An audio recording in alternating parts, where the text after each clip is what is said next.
Yeah, check it. Listen up, we're making noise. Strictly Sports Podcast, bringing all the toys. Be wise, Malls, and Trigger. We the three wise men. Dropping knowledge, breaking records. It's our mission, man. From the field to the court, we cover it all. No topic too big, no team too small. We analyze, we debate, we bring that heat. Strictly Sports crew taking over the beat. Strictly Sports Podcast.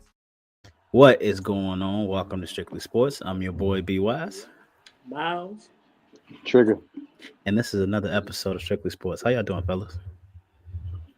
Fantastic. Love the intro. Love the intro. Thank you. Man, Shout let out. me give a special shout out to Official. Miss Tatiana Benefield. She turns Hey. 3 in a couple hours. Big 3, yes sir. Let me also give us another shout out to Tia Mack. I'ma pray for you. December 18th, you got a child's birthday, then you got Christmas, 19th. husband's birthday, and then a daughter's birthday, all within less than a month. Girl, I know them wilds is killing you. It's Hey, not. that's what we struggle with. The Seamus' birthday, December 29th. Oh, for real? Yeah. But usually it's like we buy Christmas presents and then it's birthday presents separately. Well, Katie does. I got you. All right. How we doing today, fellas? I think I asked that. Hey, but- we're fantastic. Fantastic, brother. Fantastic. Did not have a full day of school this week. You had no full day? Nope. Had another 2-hour delay today. Oh, wow. And then y'all might not be going Monday. Well, Monday is. When- Wednesday's a holiday. Y'all got a holiday Wednesday? Nah, we got a half a day Thursday because in the 9 weeks. Yeah, and then Monday y'all out. Mm-hmm. All right, let's get to it. All right, let's start with this. Oops.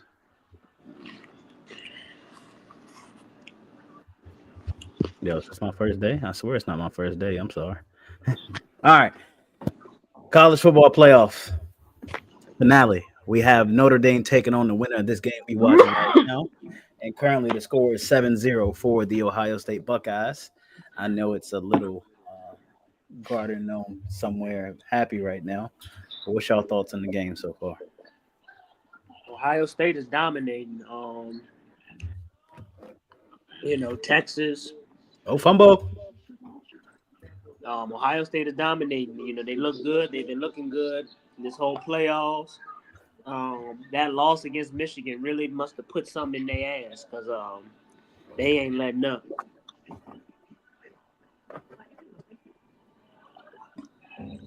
Texas has fumbled the ball 3 times on that drive. On that one drive.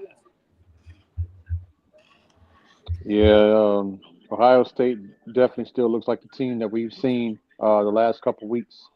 Right now, out of the 3 teams that are left, they are the favorites. So they're my favorites to win it all. They just look like a complete team from front to back. And if they keep up the level of play that they are putting on right now, I don't see Notre Dame beating them in a championship. I don't see Texas beating them in this game. So, yeah, Ohio State definitely looking like a complete football team all the way around. Do you think maybe we need to work on the reseeding next year because it's looking like the 8th and 7th seed is going to play in a national championship? So maybe should we not do the automatic bids and just do strictly the best team? This lady want to get rid of automatic bids everywhere. No, I think leave it like it is. But that's the thing with college sports is like with the NCAA with basketball and football, like upsets are going to happen. It should really. That's what makes college sports fun, because professional sports you pretty much know which teams are going to be fighting for a championship at the end. Like you already know. For college football and college basketball, on a week-to-week basis, you don't know what you're going to get.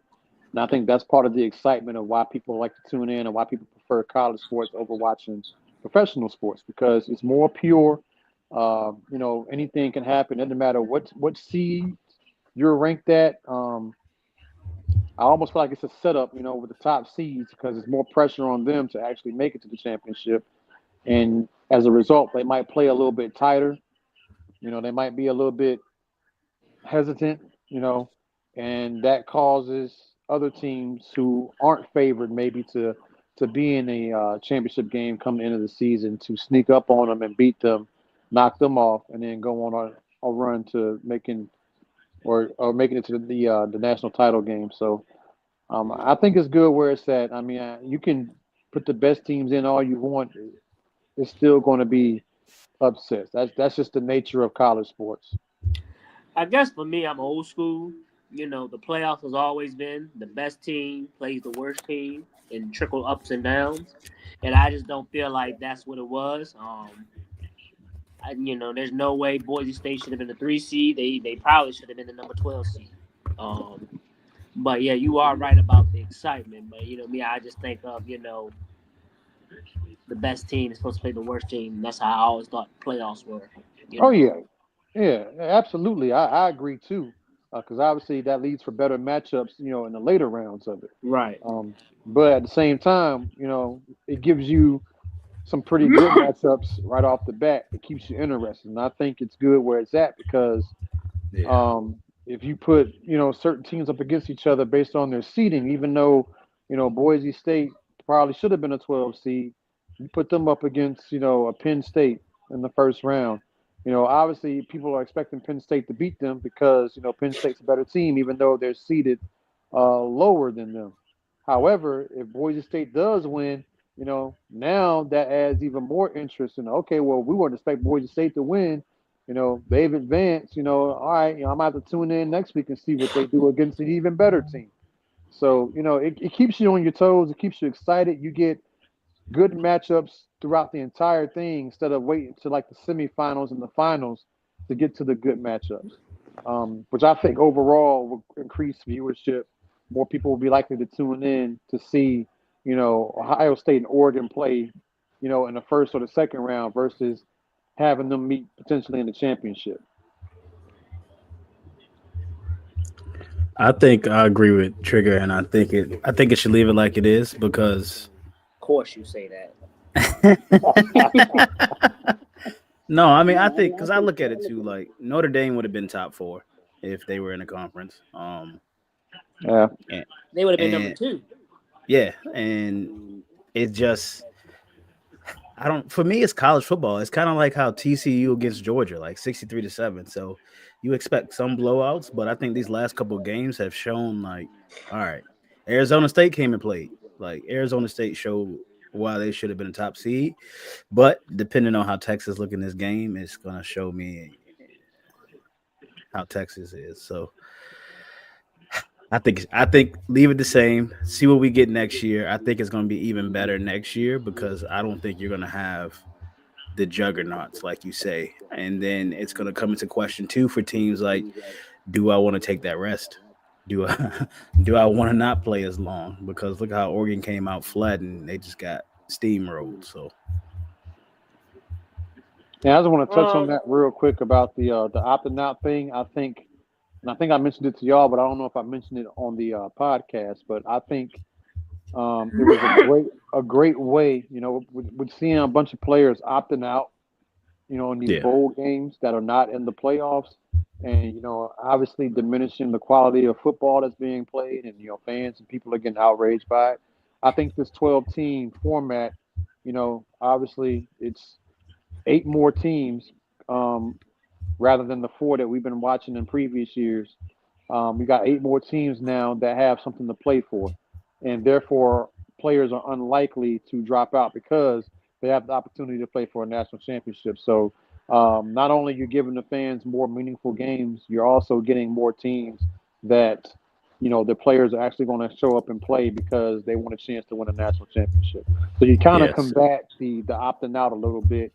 Not everywhere, not in all of college football at every school, but at least those 12 teams that are playing in for a national championship, you don't have to really worry about that.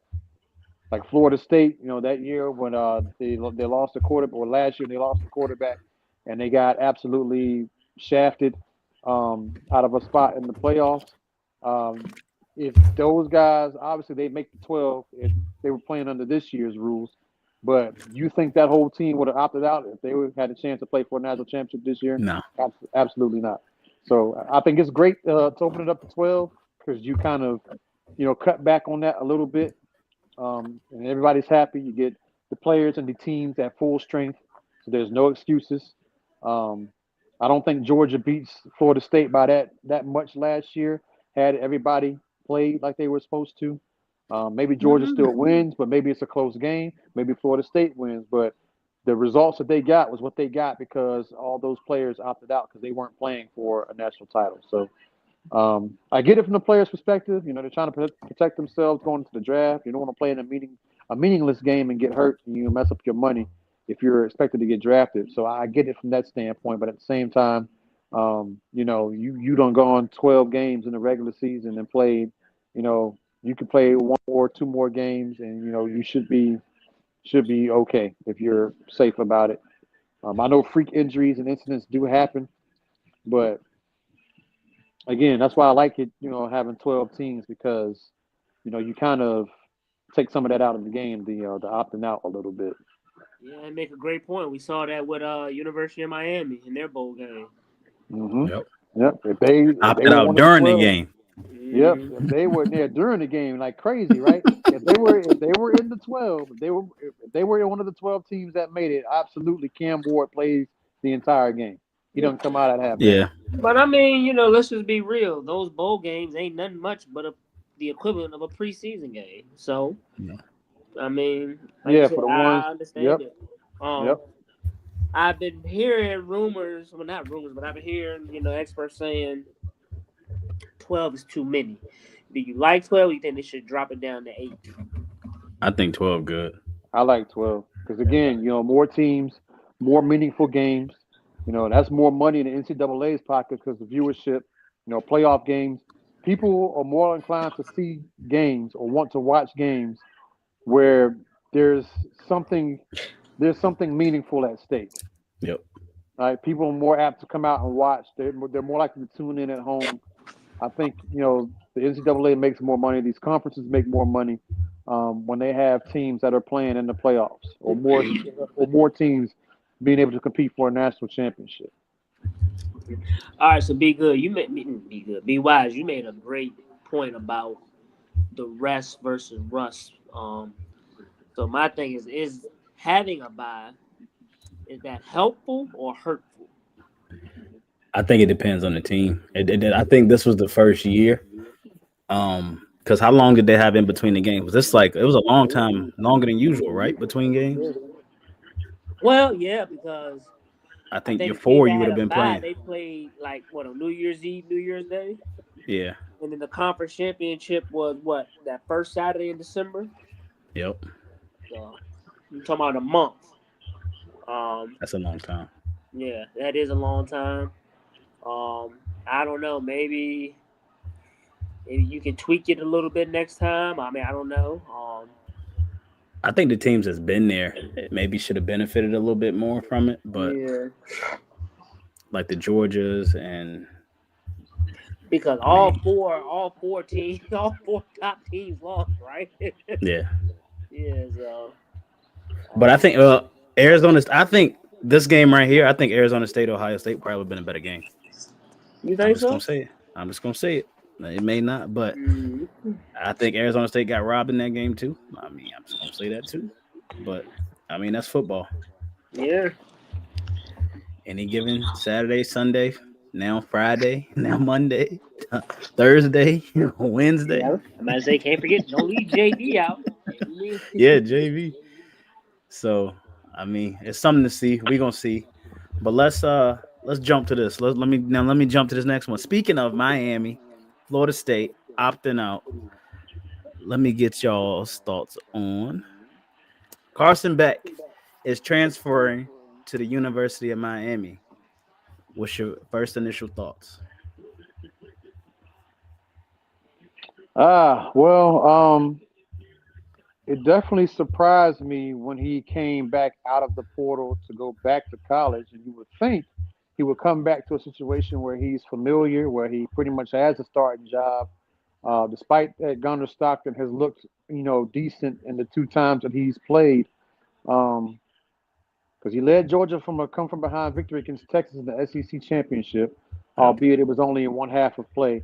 And he didn't look that bad against a really good Notre Dame defense a couple of weeks ago. So, I mean, I was prepared going into the future with Gunnar Stockton. I was kind of already like, set on him. And when Beck had pulled out of the portal, I was like, oh, well, we'll get him back, And then there was rumblings about him, going into the portal and going to like Miami. That was the biggest name. I know it might have been another school or two in there, but Miami was one that I kept seeing. So I was like, oh, well, he's going to go take Cam Ward's spot. So I was kind of preparing for that to happen, and it did happen. They definitely got, a decent quarterback. In terms of Cam Ward, I think Cam Ward's a better QB overall than Carson Beck, and I think Cam Ward will probably fare a little bit better in the National Football League compared to Carson Beck. And, like I told you both, if Carson Beck goes this year or next year, I still don't think, unless he takes like a huge leap next season and he's like a Heisman candidate and, he leads Miami on a playoff run and they win a national championship, I don't see him I don't see him increasing his stock any more than he has done already.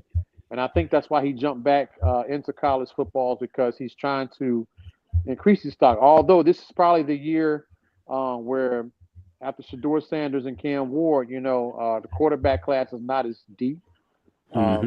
He still probably would be a first-round pick.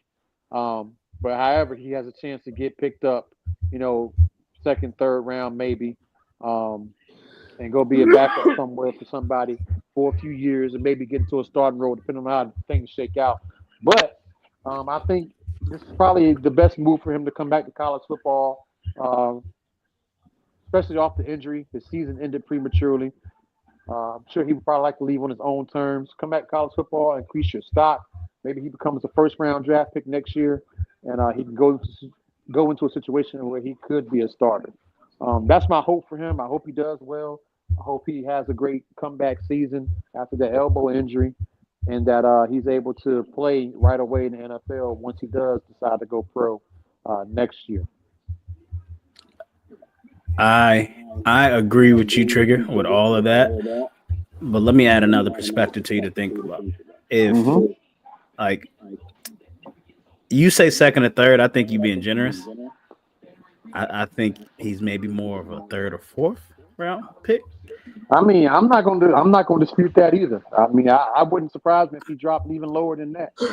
And coming back out the portal, in my mind, I'm like, Carson Beck, you're going to make more money coming back out of the portal going to a Miami than you would be going to be a second, third, fourth round NFL pick.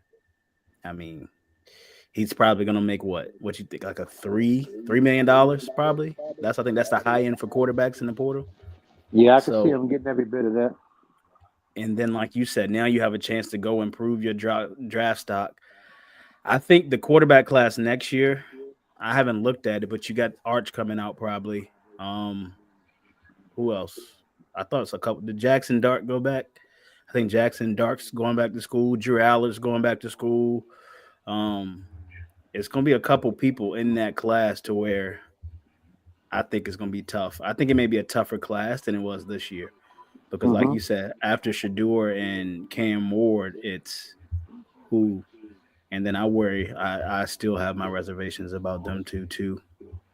But I'll see that same. I feel the same way between Cam Ward and Shedeur. I have my opinions on them as well, but I definitely thought if Carson Beck had just a slightly better year than what he put out there, if he didn't have all those turnovers in those stretch of games, I think he went like 3 or 4 straight games where he turned the ball over like 8 times. Yeah.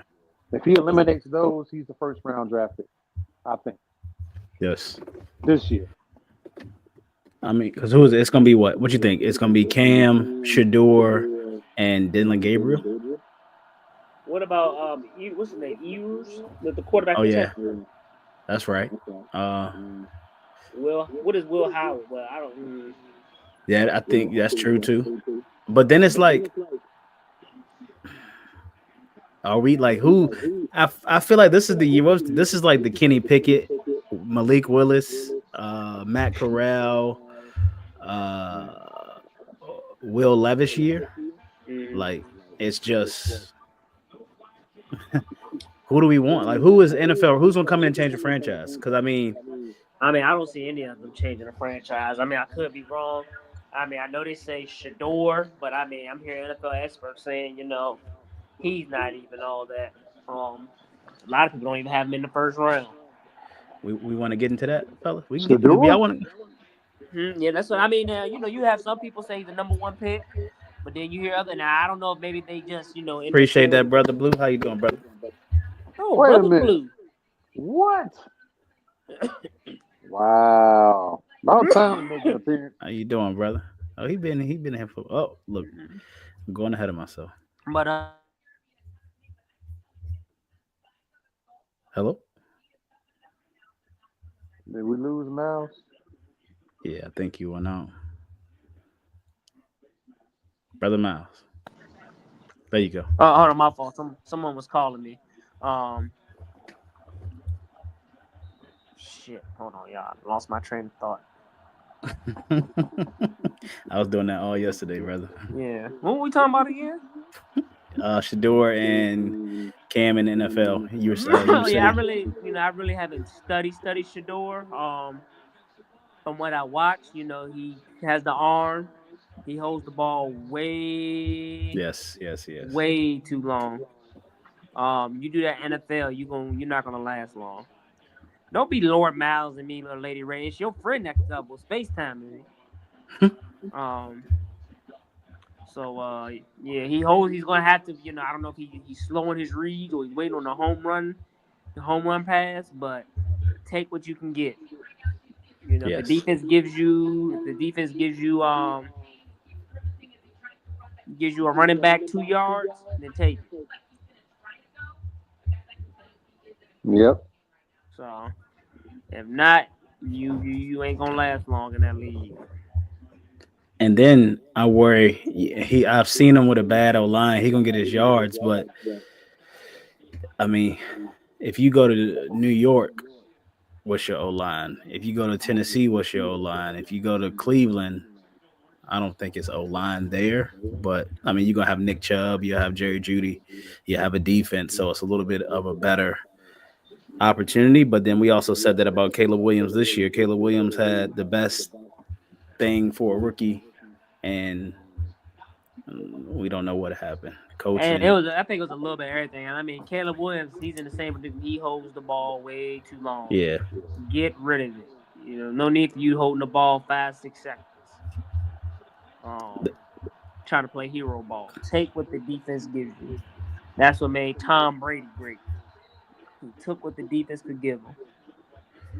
Yeah, you can't do that here. That's why I love Coach Canales when he was saying 2.5 seconds, we getting that ball up out there. 2.7 seconds. If you don't have it, just do something. And that's what I think at the end of the year, Bryce used his legs more. And I think that's what I worry about Shador is in the NFL, you can't be running. You got to run for your life in the NFL because these boys run 4-3, 4-4 off the edge. Yeah. Check it down or, throw it at somebody's feet. Yeah.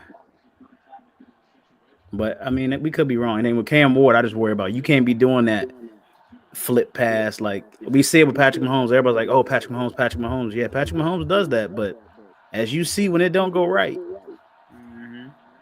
So. But I wish both of those brothers the best. I think they will do well. I think the NFL, as we know, has a development problem. Need to let these young men sit and develop and get used to the speed of the game. So we will see. But all right. Moving on to the next one.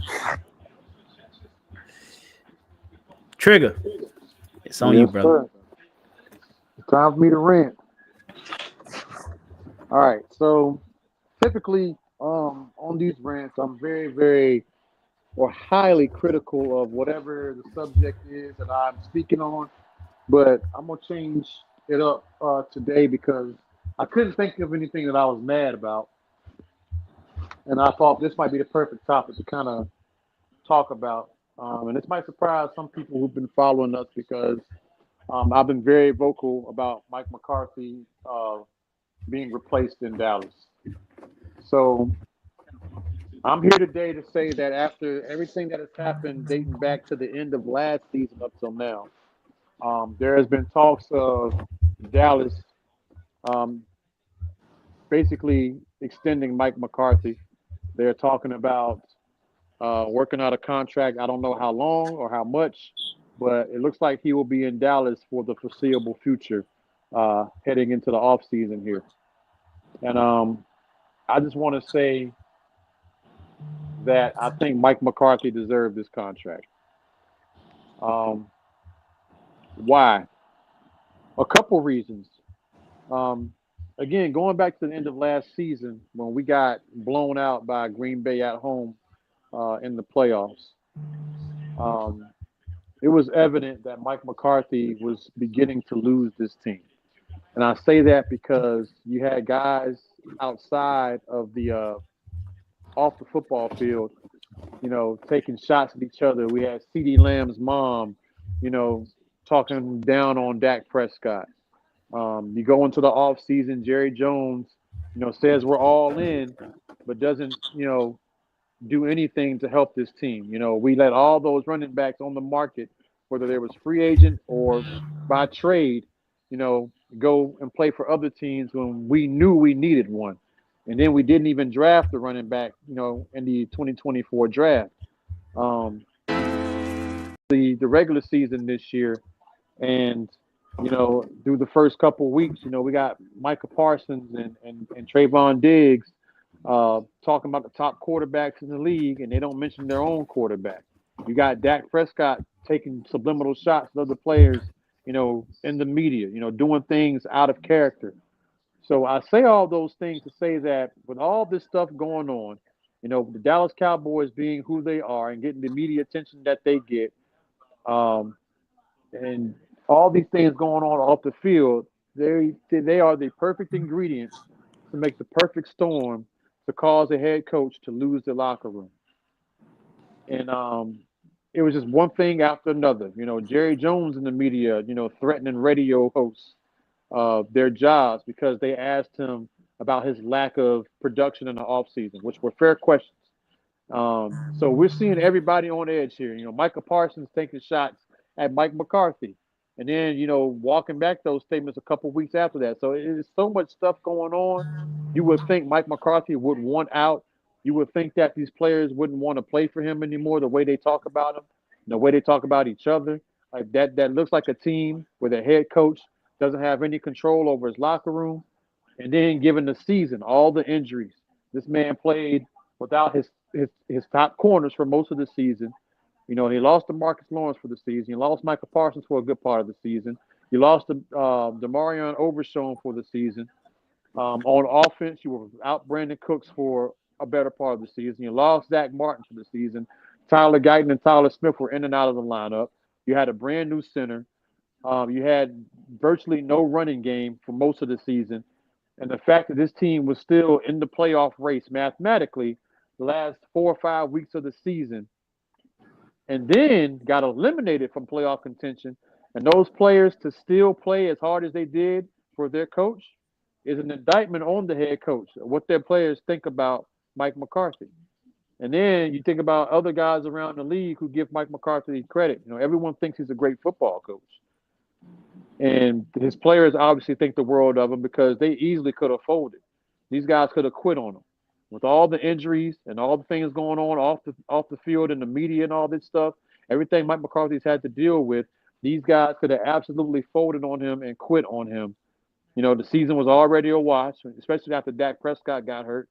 Not even halfway through the season, this team could have easily gave up on Mike McCarthy.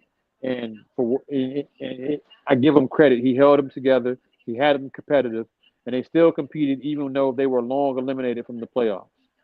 So I think that says a lot about a team who won 7 games. Who probably shouldn't have won that many games, honestly. And for the head coach to endure all of that and keep the ship together, to keep the guys focused, to have them give maximum effort when they absolutely could have quit and nobody would have blamed them, I think he deserved to get a new deal from Dallas. With all that going on this year. Now I get he had 3-12-5 seasons and hadn't had success in the playoffs. I get, the discipline problems with all the penalties. I get the clock management issues. I get the play calling. All of those things are true. But here's what I'll say to that. With the Cowboys being so bad this season, I really got a chance to focus on some other teams a little bit more closely than I normally would if Dallas was good this year. And what I've seen is I've seen other coaches on other top teams have the same discipline issues, have clock management issues. They have play calling issues, going for it on fourth down, all that stuff. And they never get the same criticism that Mike McCarthy gets. Now I get it. Mike McCarthy ain't won a Super Bowl. He's 1-3 in the playoffs. He's not good at having his teams prepared in big moments. I get that. But there are other coaches out there that are doing it too. And if they ain't named Andy Reid, they're questionable. So I think the only reason why these coaches don't get looked at under the same microscope is because they're not in Dallas. We all know that Dallas, it's different. The players, the coaches, Jerry Jones, everybody in Dallas, you get looked at a little bit differently when it comes to these things. The game management, the penalties, the discipline, all that stuff is under a microscope times 10 in Dallas versus it being maybe times 1 or times 2 anywhere else. Nobody really talks about it much. The Ravens, are one of the top penalized teams in the league, but nobody ever talks about it. So, and there's other teams that they have deficiencies with their head coach and tendencies that they do things at the wrong time and nobody really talks about it. So, yep, that's a prime example right there. So I think we do owe Mike McCarthy a little bit more grace, especially given what he's had to deal with. I mean, ownership pretty much set him up for failure this year. He had guys who were ready to dive off the ledge, and he still found a way to keep these guys competitive and keep them in it. And with all that going on, he absolutely stood in the face of the storm and proved that he deserved, if Dallas wasn't going to give him a contract, somebody else was going to. Because if you look at everything that happened based off of how things ended last season up until now, like no other coach in the league, I don't know if they survived that. And I think Mike McCarthy, he deserves a little bit more credit. I know I'm always critical of him, and I'm always calling him out on things, and I think he deserves to be called out on some of those things. But I think he needs to be given a massive amount of credit for the things that he's had to put up with and deal with, for not only this season, but the whole tenure that he's been there, especially with Jerry Jones. I think if Jerry Jones would stay out of things a little bit more and just get him the players that he needs and let Mike make football decisions, we would be a little better off. Because I don't think Mike McCarthy is a terrible coach by any means. I just feel like Jerry's kind of holding him back a little bit, and that's affected him in a lot of ways. So, yes, I'm not saying that he's perfect, that he doesn't make mistakes. Absolutely he does. But what other coach in the league doesn't? Mike McCarthy has not been terrible by any means compared to some other teams and their playoff success or lack of success. We only magnify him because he's coaching the Dallas Cowboys. So that's kind of my take on it. But I will add this. If the Cowboys are working towards a new deal with him, I probably wouldn't extend it more than 2 years. I give, this year coming up, they go draft really well. Maybe they go get some guys that they need in free agency this time around, and they have a more complete team. They're injury-free, and let's see what he does in the next 2 seasons. Because obviously, if you replace him, you bring in another coach. That's another system you got to learn, more terminology you got to know. It takes a while for all that stuff to gel and come together. It takes a few seasons. Detroit Lions are a perfect example of that when Dan Campbell came in. This is year 3 of Dan Campbell being the head coach? So it's been a 3-year process, year 4. This has been a 4-year process with the Detroit Lions. So if you take Mike McCarthy out of the equation and bring somebody else in, we're looking at 2, 3, 4 years before we actually start seeing some results. So Mike McCarthy's been there for 5 years. He's already established. He's got a system in place. Now I think all he needs are the players that fit that system. I think Mike Zimmer did a hell of a job with the defensive coordinator role, given his lack of weapons that he's had on the defensive side of the ball all year long, being down two of his best corners for most of the season, and still being able to get the production out of the defense, especially late in the season, I think speaks volumes, and I think he deserves another year. Um, but yes, I think if Jerry goes out and gets the guys that Mike McCarthy needs, they will absolutely come in, and I think they'll be fine next season. I expect them to rebound. I expect Jerry to not repeat the same mistakes because I think he absolutely had it being under fire, every single week having to answer for what he didn't do. I see you making the face mouths, I know. But Jerry, he got to have something in him that says, I will not make the same mistake again 2 years in a row. He was absolutely. I've seen Jerry say some crazy things in the media, but this season, 2 you can just years. look at him. Try You 30. can look at no. I said a few years. Well, whatever. You know what I mean. But you can see the look on Jerry's face and the tone in his voice. Every single week having to answer for why he didn't make the moves that he was supposed to make, and I genuinely think it got under his skin. Genuinely, because when he snapped on them reporters and threatened them to take their jobs or to take his business elsewhere, like that was like I've never seen him do anything like that. Like I've seen him do things and bully people, but to go on air in front of a public audience and threaten some people's jobs and the questions they asked weren't even like ridiculous, like that shows a man right there who was tired and who was annoyed by the situation. And I think if he is going to have anything to say about it, he's not going to want to have to answer those questions again. So he's going to go out and he's going to bring in some dudes. He's going to draft some guys. I believe that he will. He has to, especially seeing what Mike McCarthy did with nothing. So you're going to imagine if he went out and got the players that he needed, Cowboys probably would have been better off this year. So yeah, he'll go out and make those moves. But I say 2 years, nothing more than that. Give him a couple years with these players that they're going to go get, these draft picks that they're going to make, and see what happens. And if he doesn't get us to the promised land, then you cut bait with them, and then we start over. But I give the man credit, man. Mike McCarthy is, I don't think we look too much about the football stuff on the field. I don't think we give that man enough credit for dealing with all the off the field stuff going on there. Not just with Jerry, but Michael Parsons and his podcast. Other guys in the media, going after people or just saying crazy things, bringing negative attention to the team, like dealing with all of that. So we gotta take that, and a lot of coaches in the league ain't dealing with what he has to deal with, and to deal with that and still be able to produce, that says something to me. I mean, yeah, you re-sign him. Excuse me. I do agree with that, but I mean, you were right. A lot of teams, have discipline issues and penalty problems. But when your child is school and everybody else is acting up, you still tell your child, well, you don't act up. So everybody else may have penalty problems, but goddamn it, Dallas, get your shit together. You had discipline and penalty issues in Green Bay. You always top in the league in penalty in Green Bay. But what saved you was your quarterback. Dak Prescott ain't Aaron Rodgers. So you're going to have to get better at penalty. I don't know what it is. I understand you can't take the Jimmy Johnson route. Today's players is different, but you got to do something. I don't know, fine them or something. I don't know if you can do that.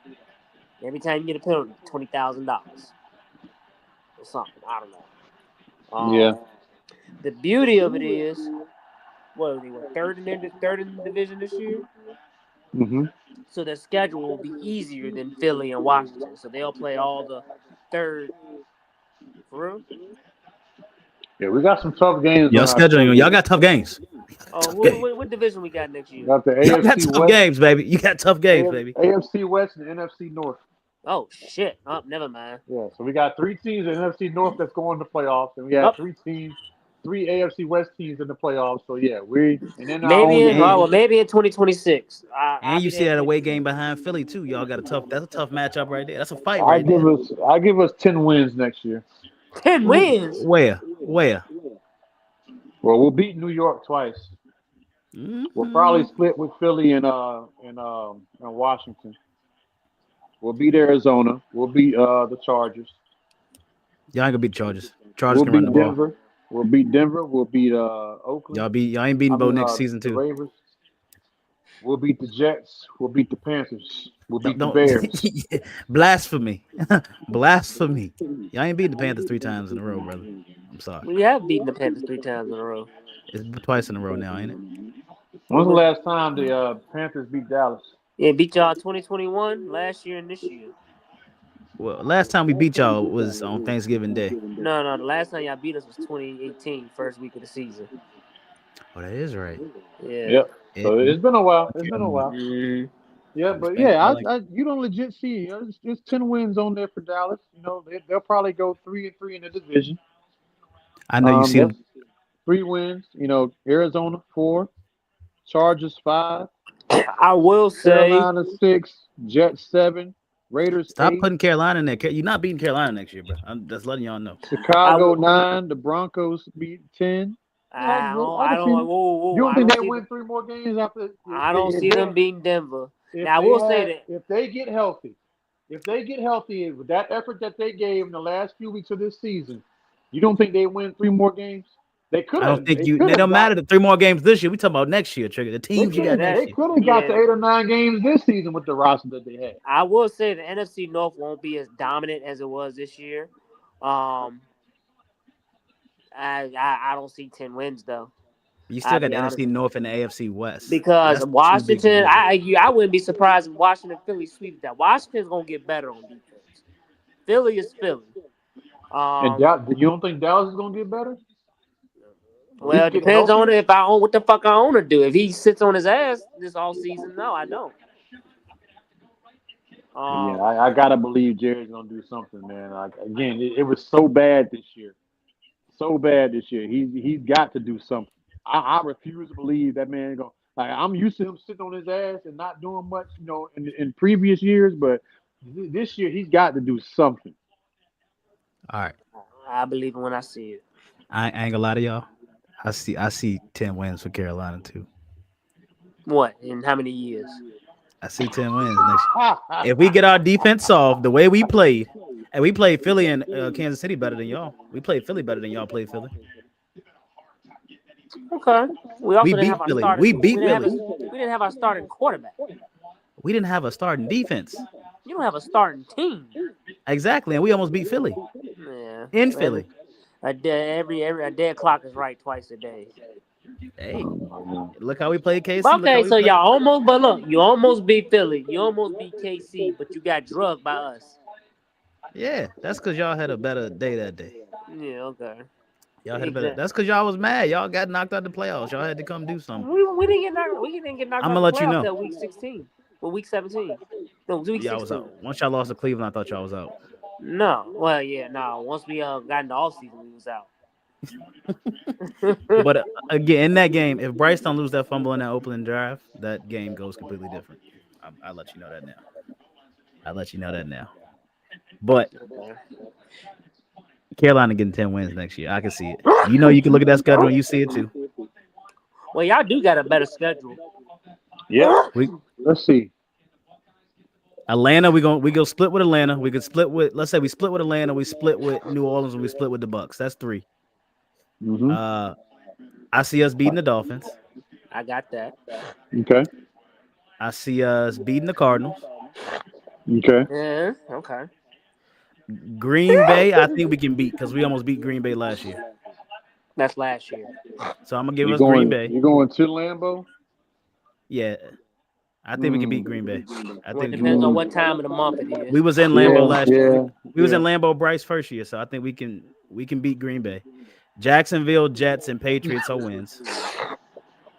Well, I'm not gonna say the Jets. It depends on who they get at quarterback. Their defense is elite. I ain't worried about that. Who's the only receiver to score on PS2 this year? Who's the only receiver to score on PS2 this year? I don't know who. Xavier Legette. So now And you he telling me, dropped every other pass. yeah, that boy, he scored when he needed to score. So now you're telling me I need to get one from San Fran, LA, or Seattle, or Dallas, and the Bills. I just need to win one of those 5, and I got 10 wins. Okay, Brandon. I mean, all right, B-Wise. It's doable. Dang. 10 wins is doable. I don't. Government name, boy. He's so disgusting. Yeah, I'm in trouble. I'm getting scolded. Nah, Honestly, but I can see y'all winning like 8 or 9 games on there, and like stealing a couple maybe. I mean, it's doable. It's doable. hey, 8, 9, 10 wins win our division. Yeah, 9, 10 wins win our division. your schedule is not. I don't think your schedule is as tough as Dallas's. So yeah, I think y'all have a better shot at or easier chance of getting there than Dallas does for sure. Y'all had our schedule from last year because I don't know. KC, it depends on which KC you get. Well, I always LA, like that. We never seem to beat them with Patrick Mahomes as the quarterback. I think LA year 2 with Jim Harbaugh is going to be a tough team. I think the last time Dallas beat Kansas City, Alex Smith was their quarterback. Well, they only played. Well, they only played Patrick Mahomes one time. Oh no, we played him twice, I think.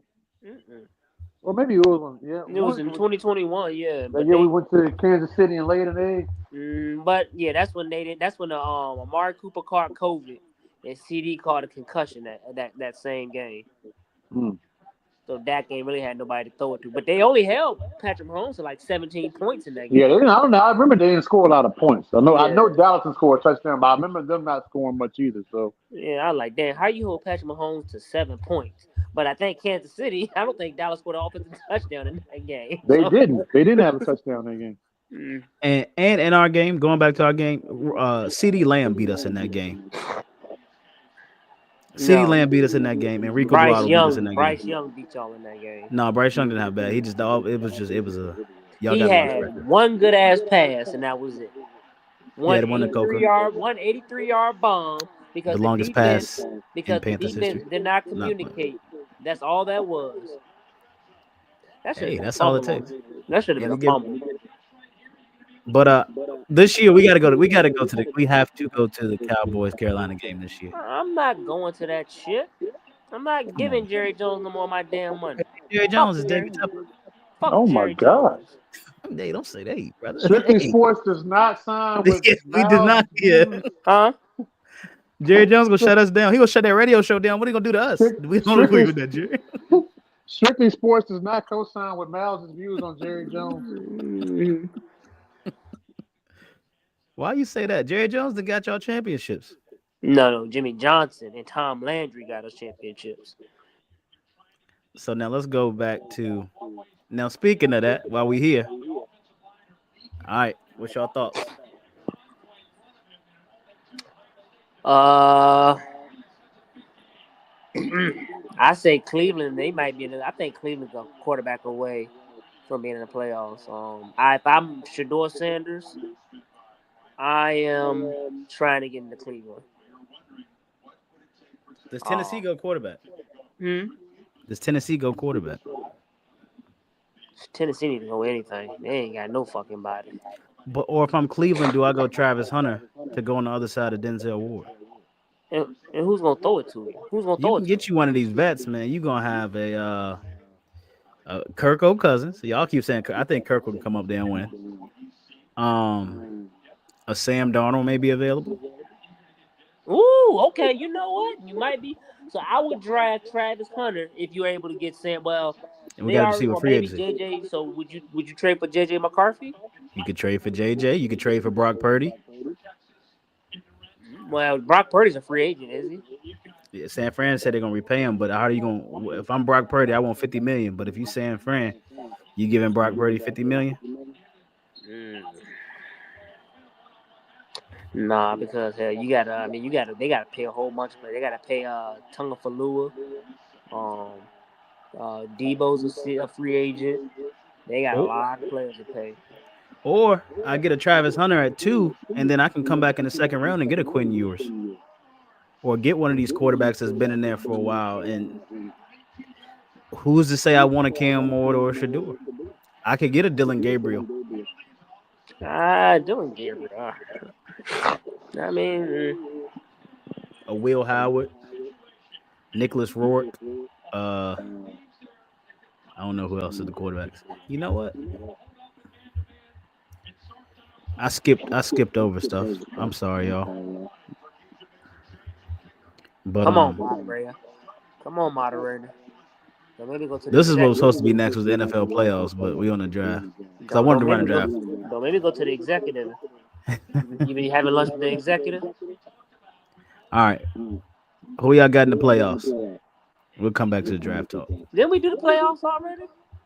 I can't remember. Maybe. Yeah, Probably. I thought we did. I mean, we can do it again.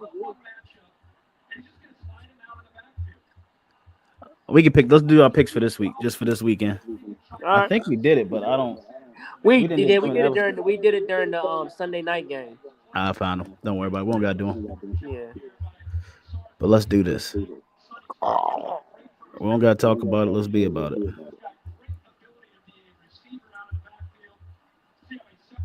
Can y'all see my screen? Oh, I do got one thing we need to bring up though. Do y'all change y'all's pick due to the location of the game now? No. Nope. Okay. No. I still got LA. All right. So let's see. Let's go 12. And we'll do 8. Oh, we picked 12. Yeah, I'll pick 12.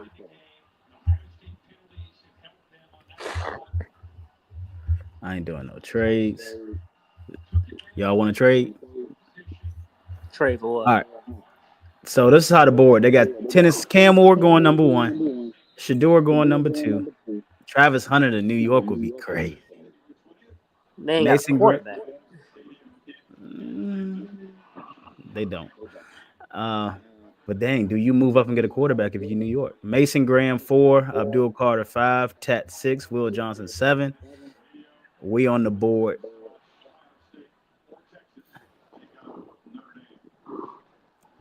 Trigger, I need your analysis right now. Yes, sir. Should I take Jalen Walker at 8? For what you've seen from Carolina in that game, should I take Jalen Walker at 8? I think I'm taking Jalen Walker at 8. Yeah, Lady Ray, y'all at 13. I like Nick Scorden. Malachi Starks, we need a safety. I wouldn't mind taking an Ashton Genty right here. I won't lie to y'all. But I like Jalen Walker's game. Yep, he is one of the best or the best linebackers in all of college football. Oh, this year. wow. He is. Yeah, Texas just scored, didn't he? Yep. Okay, Hopewell. That's right. Well, He's that 6'2", escalated quickly. 245. Yeah, I don't think that's a bad pick. I just like because y'all use them all over the field, right? Yep. I'm taking Jalen Walker. Nick Scroden went 9 to the Saints. Will Campbell went to the Bears. Kevin Banks Jr. to the Saints. Ooh. Look who y'all got sitting on the board. Do y'all make that pick right there? No. Not Ashton Genty? Yeah, I'm drafting him 100%. Miles said no. Who you taking Now right here, Wop Miles? want to call me. And that's how Wop was calling me. Ashton Who you taking Genty, right I'm here? taking him. Hold on, let me message Wop back. All right, Trigger, I'm going to pick Ashton for you. All right, y'all on the clock again at 44. Ooh, Travion went 39 to Chicago. Jack Sawyer, 40. Travion Henderson? Yeah, in this draft right here. He went 39. All right. Who y'all got right here? Y'all got linebacker, edge, cornerback, safety, edge, halfback, Scatterboo. I think we need an interior defensive lineman. You got one right here.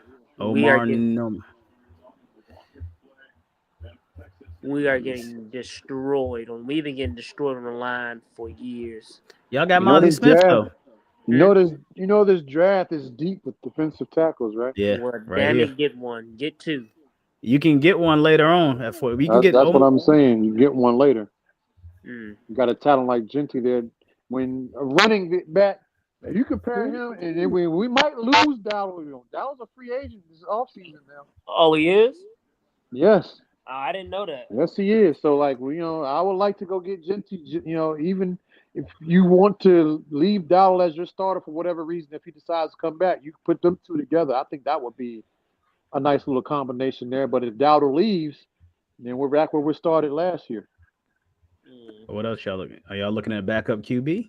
Oh, Jalen Milroe could go to somebody. I forgot all about Jalen Milroe. No, that naysayer. Let a naysayer know. Who y'all looking at right here? Y'all want to trade back? Y'all got a trade offer. Carolina. Ooh, Carolina trade. He done fixed it. Yeah, No, I I'm trading didn't. all That's our just picks to Carolina. Why I ain't no other trade teams asking for no trades? because ain't nobody on the board. I know who Carolina's coming to I get just right feel here. like we had the worst. Outside of Carolina, we had the worst scoring defense. We have got to get stronger. Y'all didn't. We let up the most points since the 1981 Baltimore Colts.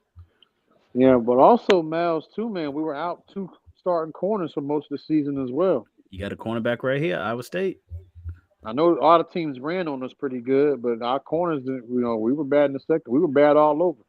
His run defense, Garrett, ain't good, but he's a good cover. Most of the season. I just think we just need some beef. We have no beef. Maybe we need a offensive line. So what is going on with Doug? Not Doug Martin. What's his name? Zach Martin. Is he coming back another year? Not sure. So we need to figure out what the hell is going on with him. He's another guy that's a free agent this season, and he might retire. We might need to draft a right guard. There was talks of him retiring potentially. So, So what it's looking like is y'all need to trade back right here from this pick, and it's a willing trade party that's ready to come up. So I want 44. I'll give y'all 55. I'll give y'all. I got y'all 113. I'll give y'all 138. I'll give y'all 55 and 138 to come up to 44. And we get 58 and then all those other picks? Y'all get 55 and y'all get 138. And you get 44. 44, yep. You gotta give me another pick, bro. I'll give you 228. No. How about 157? I don't got 157. I got 162. Oh yeah, give me 162. If I get 160, I'm giving you 162, I want 210. No. Yes. You can go to hell for that. No. That's lopsided like a mug. No, yeah. It's only lopsided is what you negotiate. That's lopsided like a mug. Because your owner will accept 55 and 138. Hey, brother, how bad you want that 44? You only said y'all only a couple picks away. I'll give you 228. Give me 162. Give me 162. If I get 162, I want 210. That's a fair trade. You're one pick away from 10 wins, Brandon. Come on now. I really am one pick away from 10 wins. Let's make the deal. It's a good deal. That's not. It's not a good deal. I'm getting bamboozled. Do you I'm want getting that hoodwinked. win or not? Let me know. I'm getting hoodwinked. What Howie Mandel used to say? Deal or no deal. Oh my gosh. I'll give you 224. That's not the deal. I'll give you 224. Be wise. Y'all need another pick. I'm not giving you 3 picks for 1 pick. Y'all need to come out with another pick. I need to go talk to Black Jones. Black Jerry Jones. I need another pick. Black Jerry Jones. No, white Jerry Jones. No, let me stop. I was gonna say something racist. Nope. Trigger, I need another pick. You know it. You know it, Trigger. You know I'm right. Yeah, go ahead. See? He said another pick. Trigger, you suck at negotiating. No, I don't. I'm trying to build. I'll give you 162. I'll take 210. We're trying to get all the defensive linemen in this draft. I'll take 210. I'll give y'all 210. I'll take that. We offer the trade. Trade is accepted. All right. And you know who I'm coming to get? Mike Green. I'm coming up for the 44 to get Mike Green. He got 17 sacks, 10 hits, 38 hurries, 1 batted, 91 pass rush grade, 90 run defense grade. He's unblockable. Shows up and show up. So why he's a second round pick if he's unblockable? 6'4", 2'8", because he plays for Marshall. Yep. That has a lot to do with why. Like if he was at LSU, Alabama, Georgia, Ohio State, Oregon, if he was at a big one of those big Power 5 schools, it don't matter. Khalil Mack went to the University of Ohio and he was a top 5 pick. That was back in the day, though. If you that dude, you that dude. Look at him. Look at what's up, Wop. How you doing? Now you want to come up, all right? If y'all go down by 20, if y'all go down 28-14 in the next half, that's all right. Keep on. I'm gonna drive to your house. You know I'm the Ohio State killer. Every time I've been to your house to watch Ohio State game, y'all lost. And Trigger, hey, for Miles. Touchdown. Oh no. Mike Green. Mike Green is a game changer on our line for us with Jadeveon Clowney on one side and DJ Wanham with Mike Green. What deal is Jadeveon Clowney on? Was it a 1 year or 2 year? We got one more year Okay. left. And But you he's got to not an realize. opt-out? Not an opt-out year? Okay.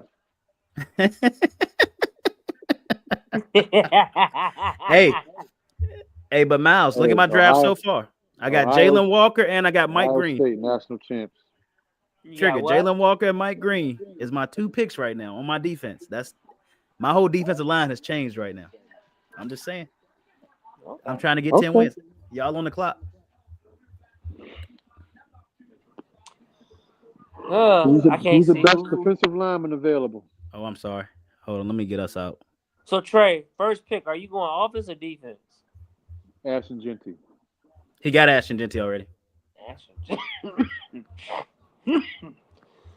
Y'all got Ashton Genty right now. Y'all on the clock at pick 55.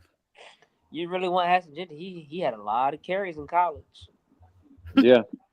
Yes, I do. A lot of carries. And he's got a lot of youth. Okay. No, Melvin Gordon was the same way. Hey, but I ain't gonna lie, Mouse. We already know these running backs have like a 4 or 5 year lifespan, like, in terms of being in their prime.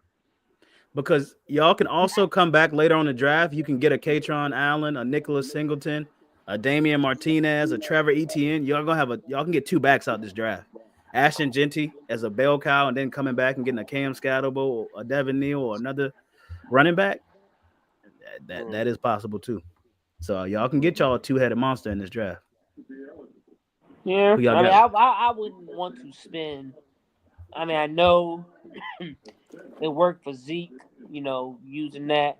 I just don't think we should spend a first round pick on a running back where running backs, are a dime a dozen. Well, some other team is going to spend the first round pick on him. Oh, well, let them. No, I'm taking him. Derrick Henry went in what round did Derrick Henry go?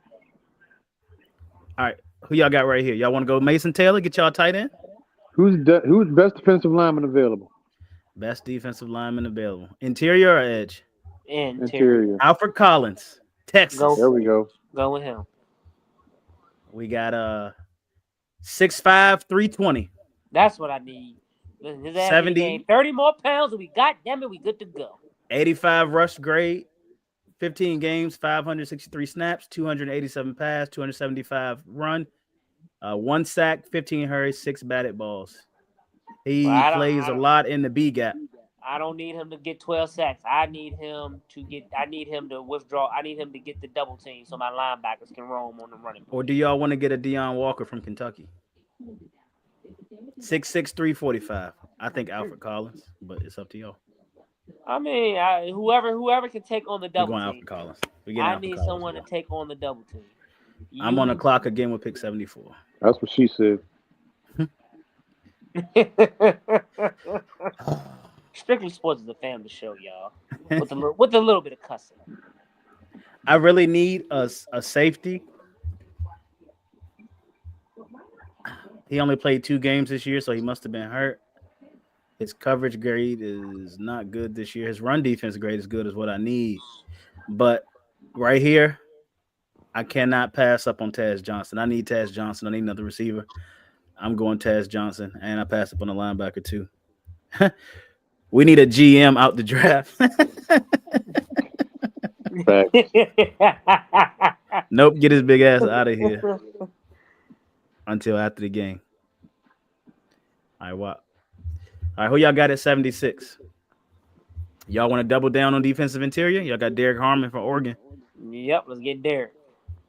He is 86 pass rush grade, 79 run defense. True pass, set pass, 91 grade. Is he a run? So what was his position? DT or DE? He is 6'5", 310. He's a big boy in the middle. Okay. He plays in the B gap too. He got 5 sacks, 7 hits, 43 hurries, 2 batted balls. Go back. Who else is available? His best game was against Ohio State. For defensive interior? Yeah. Darren Jackson Jr. from Florida State. That's you, Miles. Okay. At 70, I wouldn't get him at. Y'all could wait on him. Well, I don't know. Y'all don't pick again to 138 after this. So unless you want to trade, you got 4 trade backs. The Chargers at 89, Chiefs at 95, Titans at 102, and Giants at 104. If y'all wanted to trade back, or if y'all wanted to go safety, linebacker, tight end, and then Derek Harmon is the best defensive interior player. What's old boy from Florida State's grade against the run? Darren Jackson Jr. Have you seen anything about him, Miles? He stick out to you? 769. No, he don't know. He ain't watched no Florida State games this year.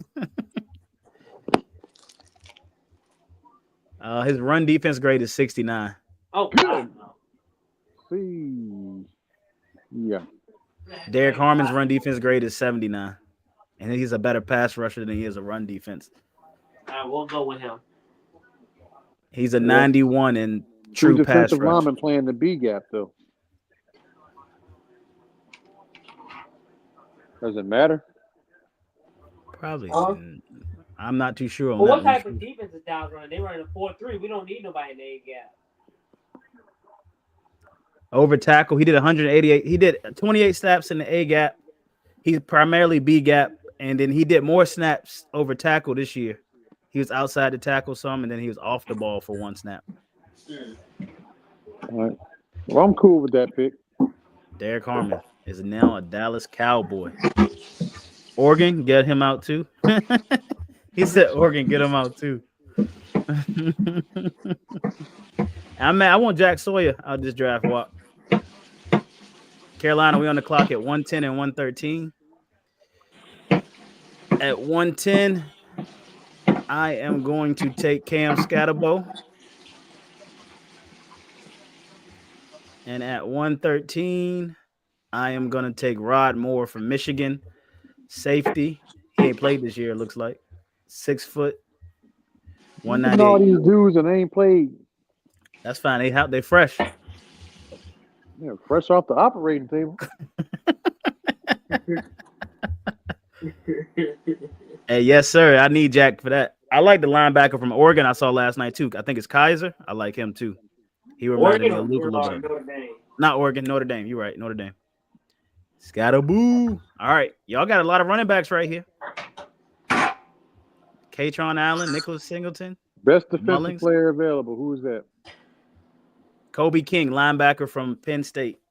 Hey, is EJ Green from ODU on the draft board? He a monster on the NCAA.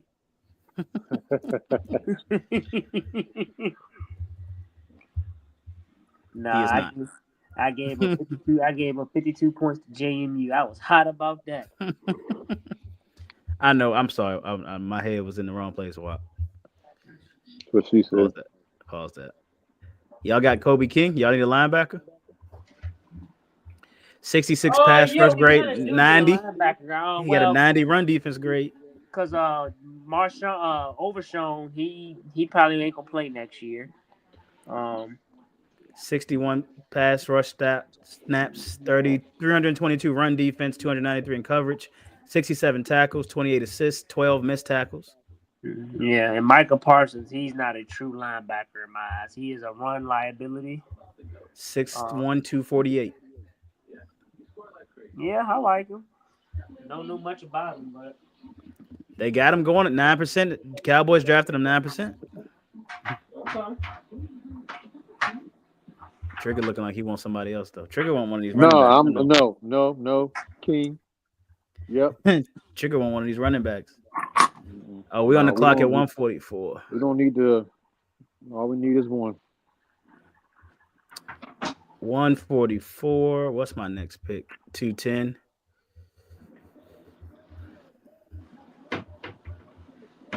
Did I get a safety? I thought I picked the safety. I picked the safety last pick. I could have waited. Pick 144. I'm going Quinn Ewers. I need a backup. Andy's about to retire. Yeah, he said ODU. Yeah, he playing that NCAA. He's still running from smoke, y'all. He running from all the smoke. Hey, look, all right, Cal. I went 0-3. I done won 7 games in a row. and then I got dominated by JMU. Y'all on the clock again. Look how many halfbacks on the board. Oh my goodness. It's like what? 1, 2, 3, 4, 5 halfbacks on the board right now. What y'all looking at? Y'all got 4 trades as well. The Bucks, the Seahawks, the Broncos, and the Chiefs. He said you plan on freshmen. Nah, buddy. All American. All right, who you got, Miles? With your next pick? Oh boy, I'm washing dishes. Oh my God. What a man. Yeah, but who gonna wash them? I live on my own. I can't get no woman to wash them. It's true. You wanted Katron Allen. I know you wanted that 1-2 punch. Aston Genty, Katron Oh, Allen. wait a minute. What about that dude from Mechanicsville? Tyler Warren, he probably went in the first round. Oh, shit, okay. Yeah, Tyler Warren went. Who's the best defensive player available? Tyler Warren went pick 34 to New York Giants. He gonna be terrorizing y'all. Best defensive player is the safety from Texas. I'll You need a take safety? Oh, we got Malik Hooker. You got an edge from LSU. I don't know cornerback who from the Cal. other safety is. Yeah, we Ooh, do. Derek Moore. We do need a safety. Edge. Achille Arnold from What is it? US. Donovan Wilson and Malik Hooker. I like Donovan Wilson. He's like a broke man's Roy Williams. He can lay the thunder. I don't think he's the best in coverage, so I think we do need to get a cover safety. Michael Tafe. He's an 89 cover grade, 66 run grade, 21% missed tackles, 15 games played, 774 snaps, 45 tackles, 21 assists, 18 missed. Safety, yes. Wop says safety. He said hell yes. I do not like the missed tackles. Yeah, they've been going up. Yeah, God forbid, safeties are the last line defense. You miss a tackle as a safety, he's probably hitting his head on the goalpost. His best game was against Texas A&M. He could probably be coaching to being a good tackler. Maybe his technique. I don't know. 6 foot 195. We do have one of the best secondary men as our coach, Al Harris. Shout out to Al Harris. Yeah, he was a hell of a player back then. So it sounds like y'all want him, and y'all want him. I'll take him. I don't miss him. Wop. That man was getting roasted. Every time you look, he chasing somebody down. Y'all on the clock at 162. Y'all got 168. Y'all got 170, 171. Y'all got a lot of picks right here. That was Anthony Brown chasing somebody now. Every time you're looking up. Oh, nobody worse than that. Y'all got a lot of. Take the running backs. All right, fine. Give me the running back. Hold up. Who's the best defensive player available? Jay Higgins, linebacker from Iowa. Y'all got a center, Jack Majors, Texas. I don't really need it. The center we got, I'm good with Cooper Beebe. That man played that center. Oh, y'all need a guard. I'm sorry, y'all need a guard. Kyron Lacey. I just read a story that he hit a former Marine and then entered the draft 2 days later. He hit him. Y'all got a guard, a former Marine, yeah. Hold on, he hit a former Marine? Yeah, hit with a car. So that nigga going to jail. I don't know. I done got WAP started. Well, you know what? Hey, he hit a Marine. He fits right in for the Dallas culture. Let's draft him. Convicts over here, baby. So you said best defensive player available. Hold on. No, give me the convict. You know how we roll. I didn't mean to click on him. If you ballsy enough to hit a Marine, you good in my book. No offense, Brandon. So you got Jay Higgins, linebacker, Danny Dennis Smith, Sutton, edge, Sam Small, Mondon Jr., trigger, linebacker, Georgia. Aeneas Peebles, defensive interior, Virginia Tech. Y'all got defensive interior. Elijah Clark, safety, Syracuse. Patrick Payton, edge, Florida State. Cornerback, Tony Grimes, which some of these players y'all can get later on, because you got 162, 168, 170, 171, and 186. Brandon, we ain't going through all them picks, bro. Yeah, we are. Yes, you are. We can't do a simulation like on Madden. We're gonna finish the defense tonight. Yeah, I told you, man. Give me the convict. You want Karen Lacey? Yes. If you ballsy enough to hit a Marine, Hey, hell, I WAP. need you on my football team. Hey, WAP. Honestly, I ain't nobody heard from that man since he 6'2", left Dallas. 213. Ain't no. I Huh? don't know where he at. I don't know if he even in the league right now. What is he? 6'2", Ask about 213. Anthony Brown. Where No, is he? what Who does he position play is for? he? Wide receiver. Oh, okay, yeah. I'm a drafter. If you ballsy enough to hit a Marine, god damn it, you a different breed. Y'all on the clock again. 168. Who's the best defensive player available? Trigger.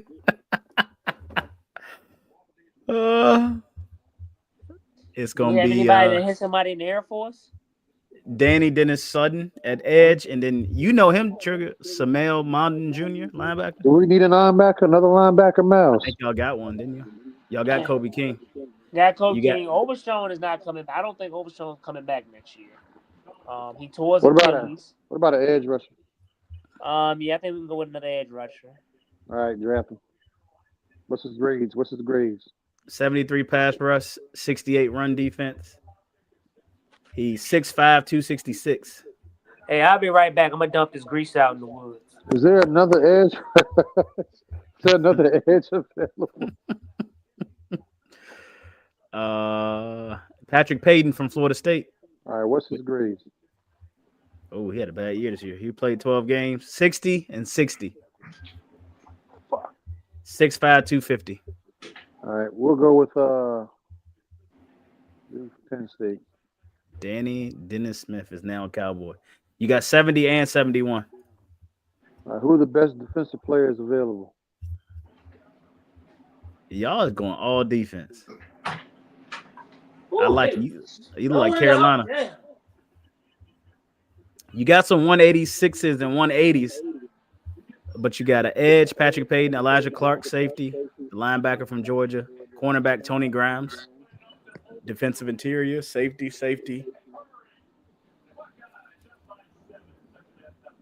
I ain't dumping in the lake, boy. I ain't that damn crazy. Even though I do got a lake near my apartment. Hey, I just put the aluminum foil in my drain, poured in aluminum foil, wrap it up. Called a game warden, boy. Motherfucker out here killing the fish. I ain't getting the fish. Hey, This give your me a best little- defensive players available. Give me Elijah Clark. What position is he? Safety. Yeah, give me another safety. 69 coverage, 56 run defense. Oh God, no. He plays deep most of the time. How's that? 6'1", 187. Oh no, he too little for a safety. You got Tony Grimes from UNLV. 76 coverage grade, 55 run grade. Ew. Mm. It's just getting worse now. You getting into the later rounds. Trick, we might Fifth round. All right, what about who's the best guard? Guards available. Guard. You got Miles Frazier from LSU, Dylan Fairchild from Georgia. What's Miles Frazier's stat? If Dallas doesn't go defense entire drive except Genty, then I'm slapping him off. He gonna slap Miles him Frazier. anyway. Pass block grade is 89. Run block grade is 64. Ew. He allowed no sacks, allowed one hit, and he allowed 12 hurries this year. Huh. He's 6'5", 325. He's allowed 4 sacks in his 3 years of playing. That's pretty good. And 4 He hits. Plays the LSU in the SEC. Yep. What's who is after him? 20. He's drafted to Dallas 27% of the time. Dylan Fairchild from Georgia. You may know a little bit more about him. One sack. His last name is Fairchild. Yep. Only 1 sack in his career. 1 hurry in his career. And what's that? 11 or 12 hurries. I'm sorry, 1 hit in his career and 12 hurries. 71 you run slap block. me if you want a 81 motherfucker. I swing back, goddammit. Hey, Trigger, that's not a bad pick right here. He look good for Georgia. It's Georgia, but 71 Yeah, run block, 71. 87 pass. What was the other dude's run block grade? I don't You think remember? it was that good. 64. 89 against the pass. He's 87 against the pass, 71 against the run. Yeah, get Fairchild. And he is 6'5", 315.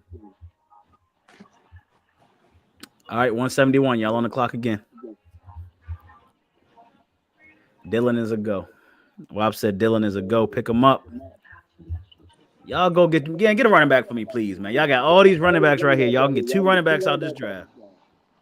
Damian Martinez. 91 grade this year, 94 rushing grade, 84 zone grade, 93 gap grade, 126 elusiveness. He got 6.3 yards per attempt, 160 attempts, 1,000 yards, 6.3 yards per attempt, 10 touchdowns, 17 receptions on 21 targets for 204 yards. He's 6'2", 232. What is he, a tight end? Running back from the U. Wop said Allen. Wop, that's your pick?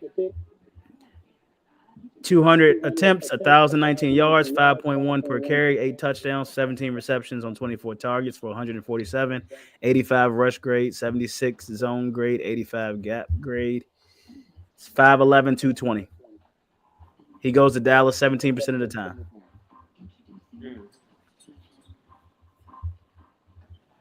And then you got Nicholas Singleton, the other Penn State running back. 82-80. 6.4 yards per attempt, 159, 1,022 yards, 39 receptions on 46 targets, 342 receiving yards, 6'1", 226. He said Martinez don't sound bad either. Nicholas Singleton ain't bad either.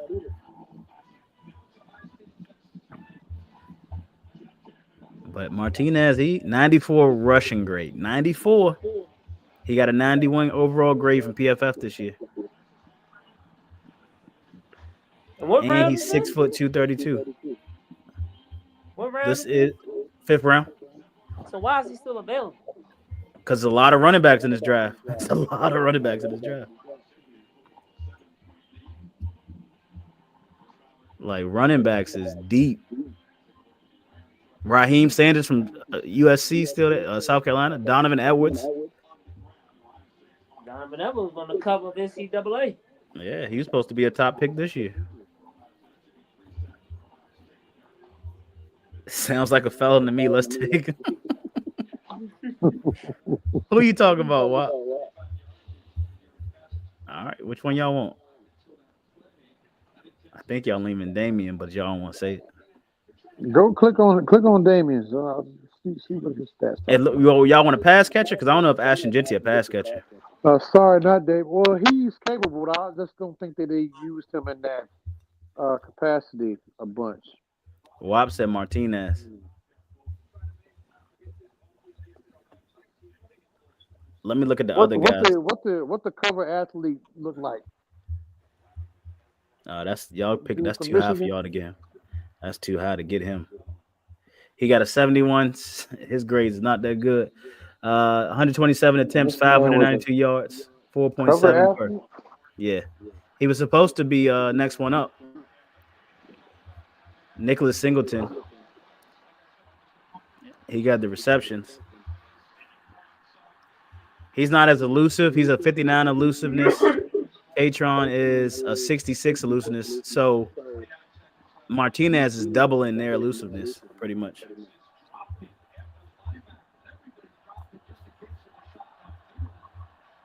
And he's what? Oops. I hope I didn't pick him. And he's what?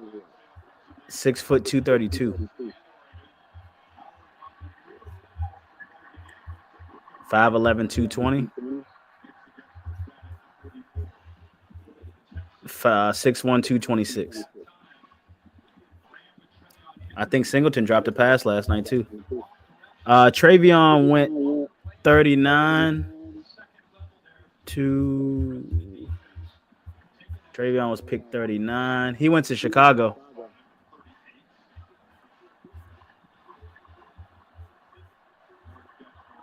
All right, who y'all want, Dallas? Dallas, you on the clock. Don't get Martinez. Martinez, that's a great pick. It's a great pick, Dallas. A great pick. Oh my God, his poor career. All right, y'all on the clock again with 186. You can get Katron Allen now. Who's the best defensive player available?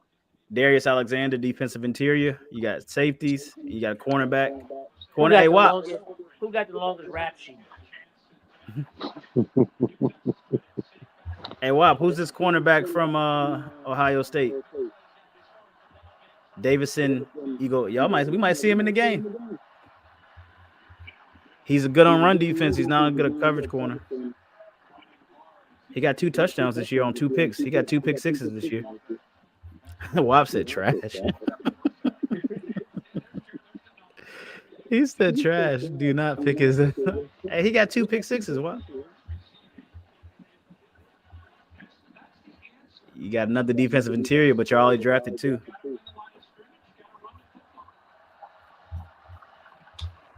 I think we need to go offense. Maybe go wide receiver. Malachi Moore. Ooh. Deion Burks, Ty Robinson, Theo Wise. Oh, here go one right here. Zachary Franklin from Illinois.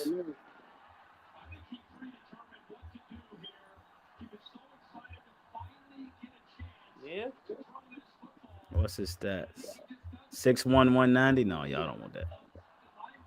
Bro McCoy's another one from Tennessee. He don't got a good grade. What's his stats though? 6'3", 230. Daquan Felton from Virginia Tech. Hey, Will Shepard and Jimmy Horn Jr. and Webster right here. Colorado boys. They're going to give you a bad grade because y'all picking at 186, but.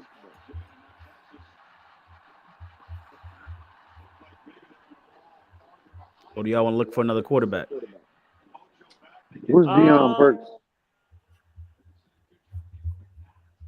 I guess we go to the quarterback. 5'9", 190. That's the quarterback? No, that's the wide receiver, Deion Burks. What are his grades? 67 receiving grade. His yards per route run is 1.58 yards per route, 3.1% drop rate, 62% contested catch rate, which is good. And then his grade versus man coverage is 64. He has 1 drop. Yards after catch is 4. Average depth of target is 6.7 yards. He averages 7.7 yards of reception this year. It was 13.4 last year. Do y'all need another Kevontae Turpin, Brandon Cooks? 2 pick sixes and not like a bigger receiver. We got some little receivers on our team. Ty Robinson. Oh, face mask. 64 receiving grade, 50% contested, 60, 6'3", 198. Or you want to go tight end? Theo Wise Jr. Oh, good grade, 79. 2 drops, 44% contested, 2.65 yards per route run, 3.2% drop rate, 6'2", 192.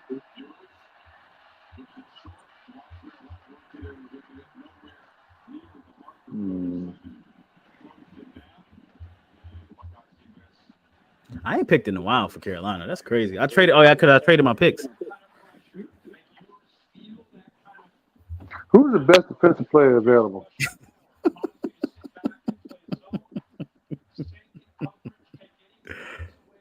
Darius Alexander, interior lineman. Okay. 90 overall grade. Run defense grades 90. Pass rush grade 76. 6'4", 310. Yep. Draft him. Oh, I'm back on the clock at 2:10. Dang, I could have got Jackson Dart down here. I got 4 picks. I need a linebacker. I also need an edge. Where am I picking at? 210. I'm gonna get the linebacker. I already got edges. What is this? 224. I'm gonna get Tonka Hemingway. I need a defensive interior. I need a cornerback. I'm gonna get Kobe Bryant out of Kansas. And I'm gonna take Nicholas Singleton. No, I don't want 74. I need another tight end, and I'm gonna draft this tight end. All right, let's see what y'all got.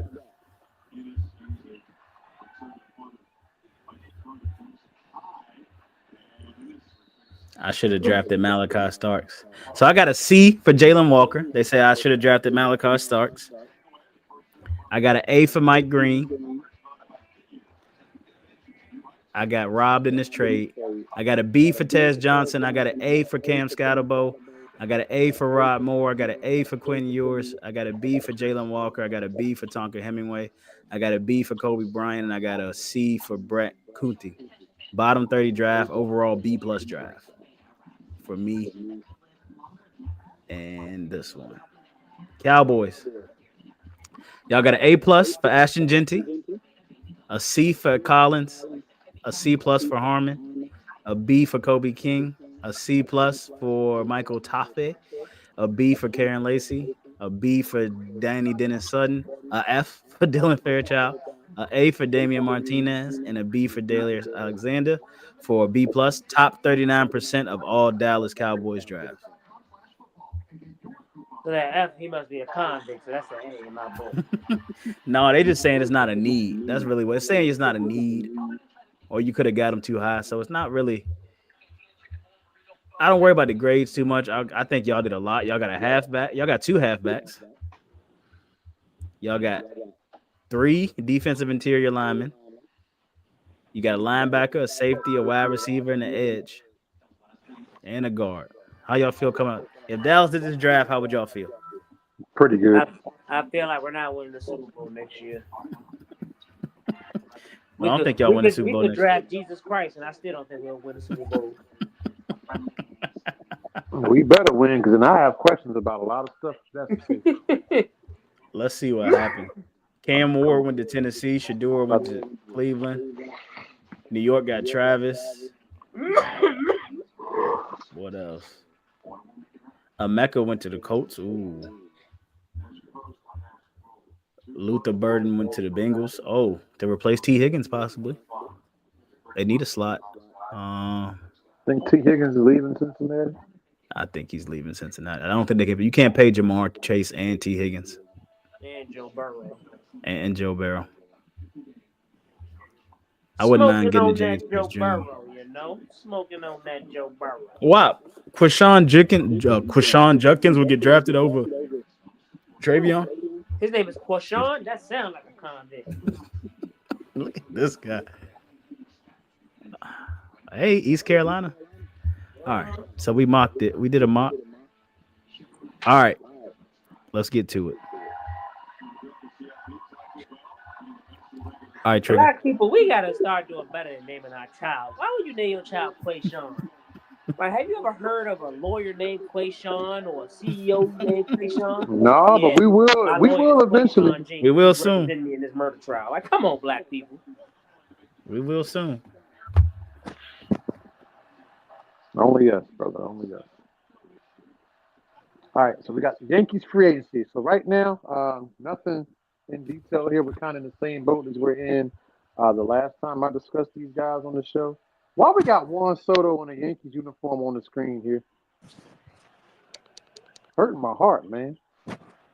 Anywho, right now, it seems like every day, like the Dallas Cowboys, like the Miami Heat, every time there's a high-profile player that's, potentially that could be available, they're linking into the Yankees. Right now, we're pretty much know that Alex Bregman's not coming. We're not going to get him. We're not trading for Nolan Arenado in St. Louis. So the Yankees, I think, from what I've been reading, that they are done spending big money in free agency. They're either going to go find some bargain basement players that are available that they can get for cheap in free agency, or they're going to fill this last position via trade. I've been reading reports saying they want to move Jazz Chisholm back to second base, and then I'm seeing reports that are conflicting and going against that, saying that they could bring in a second baseman and leave Jazz at third. which I honestly would like to see him playing his natural position. I'm tired of the Yankees going out and getting guys and putting them in positions where they're not, they don't play. So I would like for them, if anything, to shift Jazz back to second and then go and get a third baseman or go get somebody else who can play multiple positions in the infield. Um, the only way I would be okay with them leaving Jazz at third is if they were to go out and get a really good second baseman. And the biggest name that I've seen so far has been Luis Reyes. The Yankees apparently has had talks with the Padres about bringing him in. Now, for those of you who don't know Luis Reyes, this dude can hit. The only problem is that's the only thing that he can do. He's a terrible defender. He's a terrible base runner. He doesn't hit home runs. He just makes contact. He gets on base. He hits singles, doubles occasionally. But he only had 4 home runs last year. And this is a guy who played in most of the games. But his batting average was, over 300 for the whole season. This guy's like a career 320 batter, which is phenomenal. Like, you want that. The Yankees need a leadoff man. He would fill that role. Obviously pretty good. If the Yankees did not have Giancarlo Stanton, I believe this deal would have been made because you'll bring him in, he'd just be the DH. You won't have to worry about him being in the outfield. But because we got Stanton already, and Stanton's our everyday designated hitter, that means Luis Reyes would have to be out in the infield. And I was comparing his stats to Gleyber Torres because Gleyber Torres, he got a lot of flack last year because he was a bad second baseman, one of the worst, if not the worst, second baseman in baseball. And if that's the case, that means Luis Reyes was not the worst second baseman in baseball last year. That means he was actually a tick better than Torres.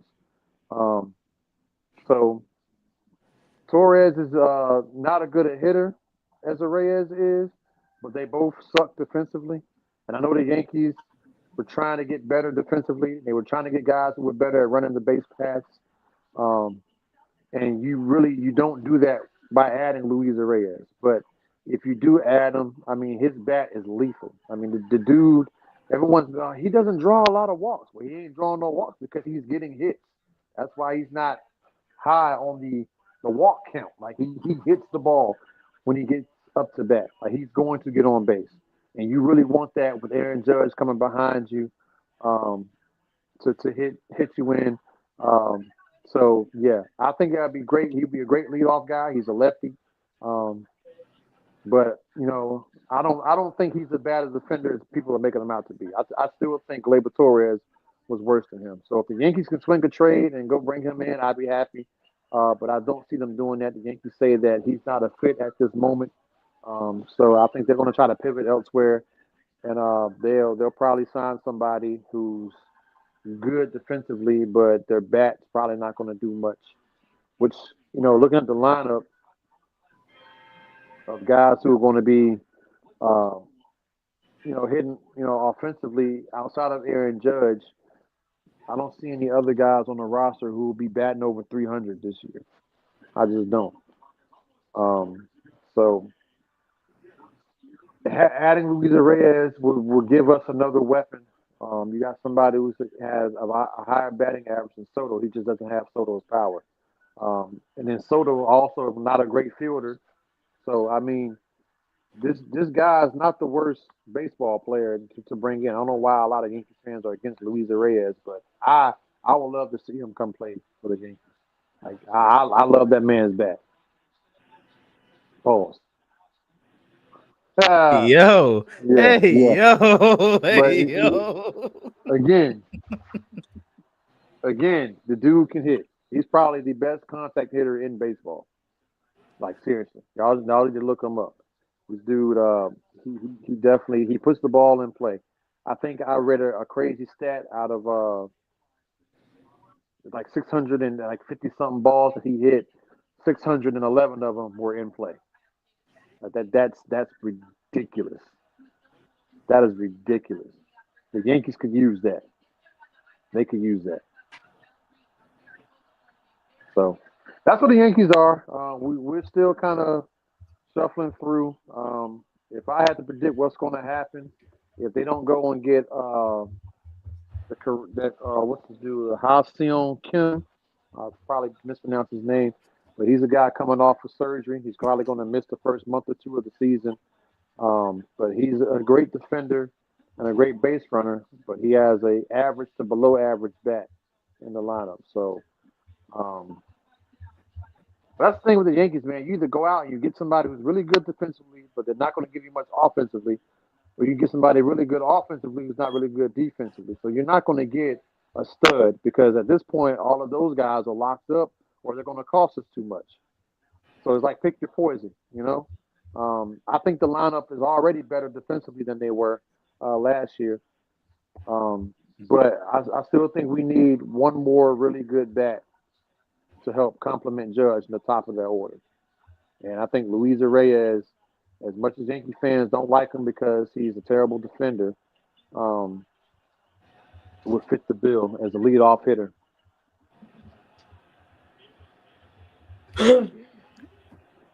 How the heck did he get rid of that? I thought Miles was coming in with some. You adding to the Yankees?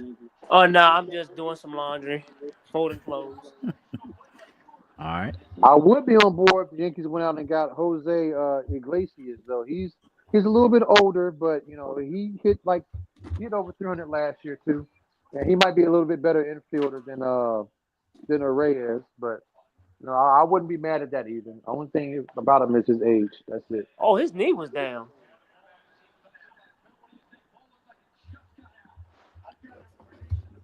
All right, Trigger.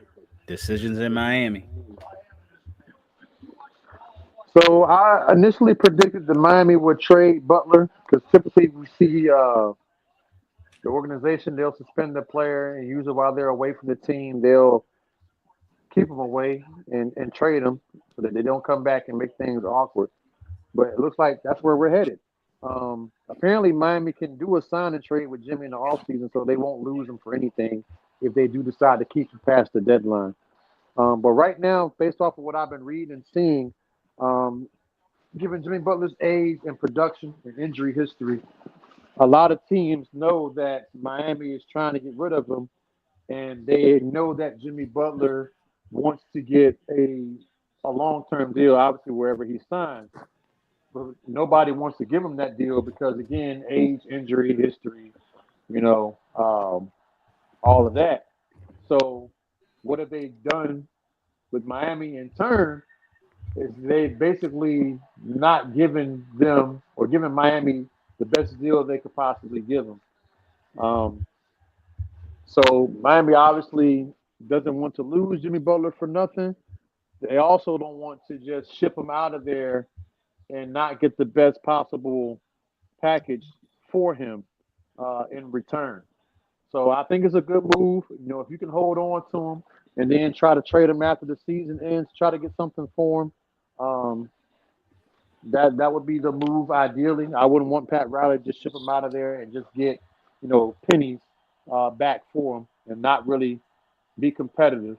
But I think having Jimmy Butler back, even though he doesn't want to be there, obviously he's going to have to play his ass off to convince a team, whatever team he goes to in the offseason, to give him an extension.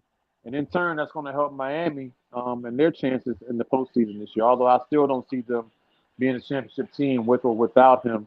But I think that if he comes back, he can obviously make a case for himself that he deserves that extension. Maybe things, they smooth things over in Miami and Miami decides to work something out with them. Or again, you do trade him, you finally get a team that's willing to give you something. I just don't see that happening, knowing the situation. I think now this is going to play out to where Jimmy Butler comes back, he rejoins the team, he plays out the rest of the season, and then in the off season, we'll see if Miami can get something for him or if Jimmy Butler walks for nothing. But yeah, that's kind of where we are. Miami is still competitive as we speak. They are 2 games over 500, which is kind of where they've been here over the last several weeks. They haven't been over 3 games. They haven't been 3 or more games over 500 at any point this season. They're back at it again tomorrow night. I forget who they play. but they have a chance to go 3 games above 500 and keep this streak going. Jimmy Butler will be back in a few games, and my guess is he'll be back in the starting lineup. He'll play, and they'll compete. Given the elephant in the room, and we'll see what happens this offseason. But I think right now Miami doesn't have a choice but to keep him because they're not getting the best deals from him from other teams. I agree with you on that, Trigger. I think if they can get a signing trade, that probably would be the best thing. Yeah, I see now, just given the lack of, I don't want to say interest, because their team's interested in him. They just don't want to give up a lot because they don't want to extend him, which Right. that's, no one wants to give a 35-year-old player who's declining, who's always hurt, a lot of money to not potentially be there. So you can't blame them for offering us the bare minimum. You can't blame Miami for turning it down and saying that we can try to get better, or we can just keep them and work something out in the off season. So it's all business, it's all money related. Pat Riley, I trust that he will figure something out, and ultimately Jimmy will get what he wants, and hopefully Miami Heat are better off for it, and they are still able to be competitive in the Eastern Conference, probably without Jimmy at some point. I don't see him. I know I mentioned him possibly smoothing things over, which could happen, but I think it's too far gone for that to happen. So that's where we are. It's too late. He's gone. He's gone. He's gone. Jimmy's out. But I think again, Jimmy would do himself a disservice if he's trying to get an extension somewhere else to come back and play with Miami and not give the effort. Because obviously now, and I did some more research on his exits from his previous teams, and I didn't realize that he forced himself out in Chicago. He forced himself out in Minnesota. Philly, it really wasn't, that was more of the organization than him. And now in Miami, here we are. He's trying to, now in Miami, here he is trying to force himself out again. So 3 of the 4 teams he's been to, we've seen this from him. And other teams looking at that, you got a player who's injured all the time, who doesn't turn it on till the postseason, which in turn could cost them valuable wins during the regular season to better position them in the postseason as far as seeding goes. And then you got a guy who, whenever he's unhappy, he's causing tension and, ruffling feathers and making things awkward for the players and everybody in the organization, and do other teams really want to pay a player that has all that comes with it? The forcing out when he gets upset, the injuries, not going hard in the regular season, which could, lessen your chances of getting a good seed. So I think if Jimmy plays as hard and he plays in, 10 or 15 more games in the regular season, Miami may not be a playoff team the last couple of years. That's all the difference right there. When your superstar player is not playing or is unavailable, it affects the team. You tend to, lose some games that you might otherwise win. And, 4 or 5 more wins could be the difference in you being a 7 seed or a 6 seed. You avoiding the play-in versus you being a play-in team and fighting for your playoff lives. So, if from another team that's considering signing Jimmy, you got to take all this stuff and really, decide if you want to give that money to that player, given his age, injury history, his effort, during the regular season versus the postseason, costing you regular season games, messing with your seeding, and then, if he's unhappy, dealing with that, do teams really want to invest in that long term? That's why they're not getting any good offers right now, So it'll be interesting to see how it falls.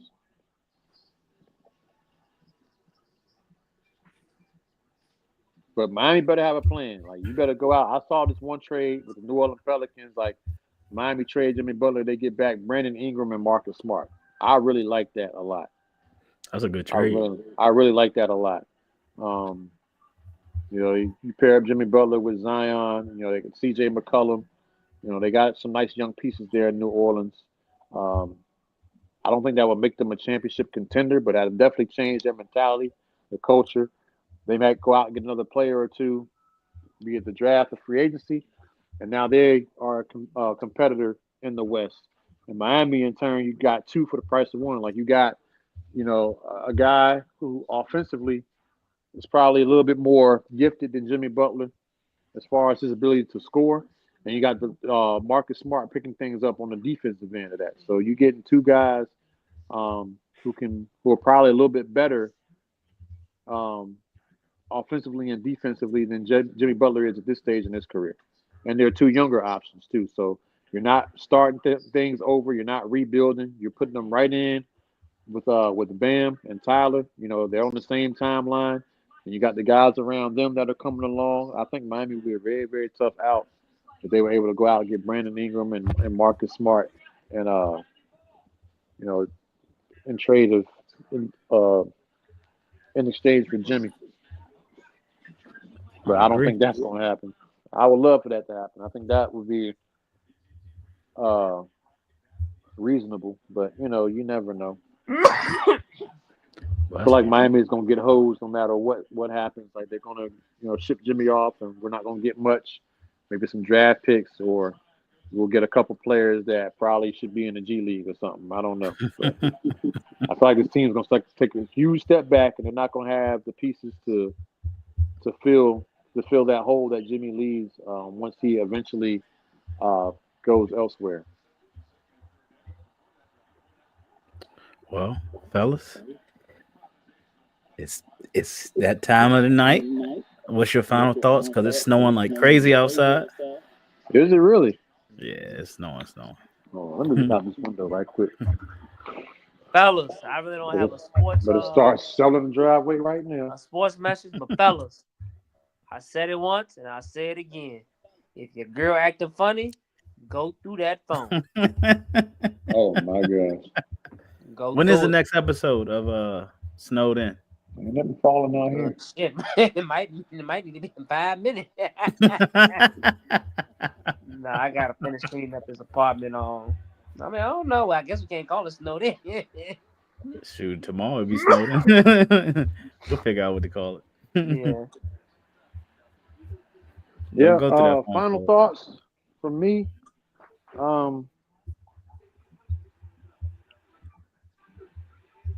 I think just going back to how we started the show with the Cowboys. Again, Mike McCarthy, I think, played himself into a new contract. Although I wouldn't extend it past 2 years from Jerry Jones. The New York Yankees need to make up their mind. Go out and get this infielder. Every day they don't get somebody to fill that spot. Is another day I have to live with DJ LeMahieu potentially being a starter, and I absolutely will. I can't. I just can't do it. He sucks. It's time for him to go, but they won't let him go because they're too loyal to him. But they need to go find somebody. Spring training starts in February, which, it ain't far from now. I want to get these guys in so they can get comfortable and learn the system and, get acclimated with the new environment and the teammates and all that stuff. Stop playing around. Y'all know y'all need a third baseman or get a second baseman, leave Jazz at third. Go out. There's a lot of names out there that are available that are, will step in and can be good for us. I just got to stop being cheap. Go all in. Y'all want to be contenders after losing Soto? Y'all still got work to do. You still need to go get another left-handed reliever for the bullpen. Like, come on. Time's ticking. I need y'all to do something.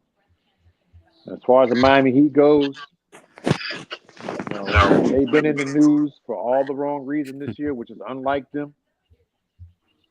So every time the Miami Heat come up now, we're talking about the Jimmy Butler situation. It's always stuff with Jimmy Butler rather than what they're doing on the court. And I don't like that for this team. It's not who they are. So hopefully we're able to come back and, even when Jimmy comes back but it's so awkward. Maybe we can actually play basketball and focus on that for a change. We shall see. Well, This has been another episode of Strictly Sports. I'm B Wise. I'm Trigger. And if my girl acting up, I'm going through that phone. No, he ain't.